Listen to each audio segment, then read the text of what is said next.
Afternoon, officer. This is a VF Commodore, and today we're going to be replacing the cabin filter. Now, warning you just now, it's a palaver. It's an absolute stuff around that shouldn't be, and you will need to grab two tools for this, a flathead and a 10mm spanner.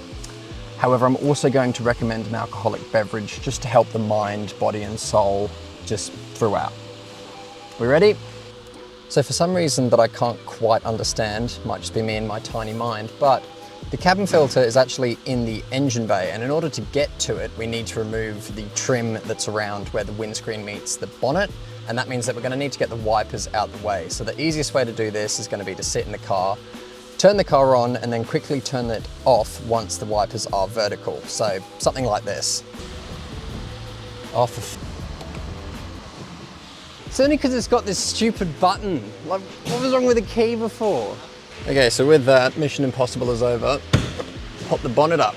All right, so once we've dealt with that, essentially what we need to be removing is this half of the plastic where windscreen obviously meets the bonnet in the front of the car. Essentially, there's going to be all of these little push pins, so that's where you're going to need your flathead for, and then there are going to be some 10mm, about 5 10mm bolts later, so that's why I'll need the 10mm. So to get these push pins out, you just need to stick the flathead into them and lever up, and then you'll be able to get the inner portion of this Christmas tree clip up and out, and then you can take the rest of it out. Do note that they are sort of keyed. They've got a little keyway in them, so they'll only go back in one way. And you're going to want to do the clips all the way until this little split. Basically, you can leave the driver's side ones all in. You're just going to want to get them all out from the passenger side.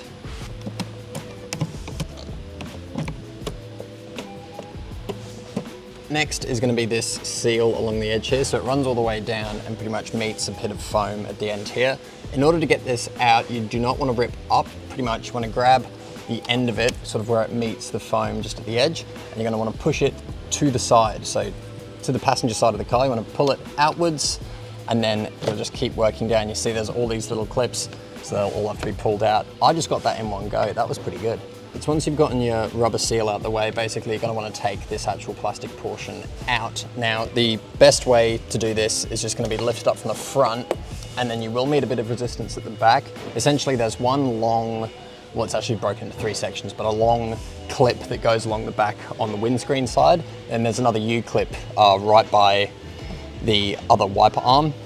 So yeah, just be mindful of them. Obviously, this is plastic that has been in the sun for quite some time now, so it will be a bit brittle, so you don't want to go breaking anything, because I'm sure these are not going to be a joy to find.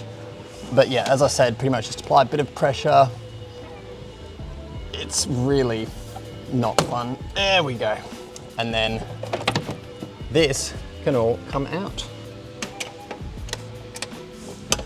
Bolt number 2, bolt number 3.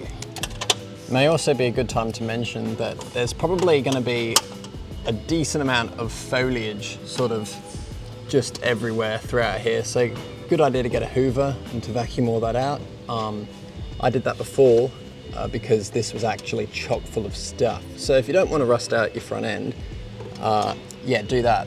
And so as we can see, we've got our nice little filter in there. So the reason we took those bolts out is because in order to get access, you're going to want to lift this up. Obviously I can't do it with one hand, but essentially lift this bit of steel up and then reach in and pull out that old filter, like so. So push it back, get it past the lip here, lift it up a little bit, reach her in, and then you can just usually grab like one of the little veins on the filter and pull it out. Just try and make that make a little bit more sense. So you can see sort of the top there where it sits in, and then it's got that little shoulder there, little shoulder on that side, and the bottom sits in there. So what will usually happen is it won't fully seat into the bottom there, so you just need to make sure it's pushed back enough, and then it will usually drop in. It is a little bit of a faff. Maybe a good time to take a drink of that alcoholic beverage we mentioned earlier. Out of either side, they could have put this strut on. They put it on this one fucking side. But anyway, now we can start the reassembly process. And just put your 5 bolts back in. Once you have gotten all of those bolts back in, it is time for this nice big giant piece of plastic. So in order for this to go in, I've found it's going to be easier if you do it standing from the side of the car and do it from the outside in. All right, so the main reason that I'm saying do it from the outside inwards first is just because there's a whole chunk of plastic on the side, obviously, that needs to tuck into this fender panel here. And then also, I don't know if you can see this little seal, how it's not really wanting to play ball at all with the windscreen. So that is not fun to line up, especially if you're doing it from the middle outwards. So when you start from the outway in, you can usually encourage it to sort of all stick together a bit better, as I'm demonstrating beautifully.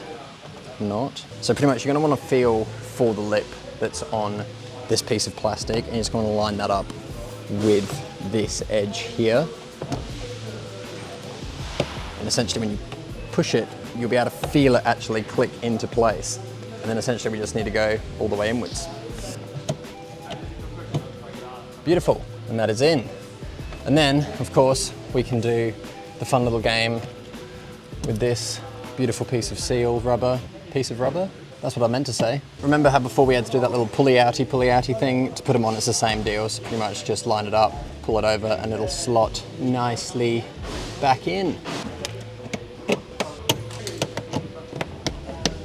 And once you've got all of those in, guess what?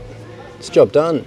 Before people go jumping into the comments, yes, this seal along the front is an absolute pain in the arse. It actually took me a long time to try and actually get that in. Of course, movie magic, you didn't see that until just now. But of course, if you like this, click here to watch another video, click there to subscribe. If you have a video idea that you want to see made, drop it in the comments below. If you've got any questions, you can chuck them there as well. And of course, as always, if you're looking for a part for your car or four-wheel drive, jump on onlineautoparts.com.au.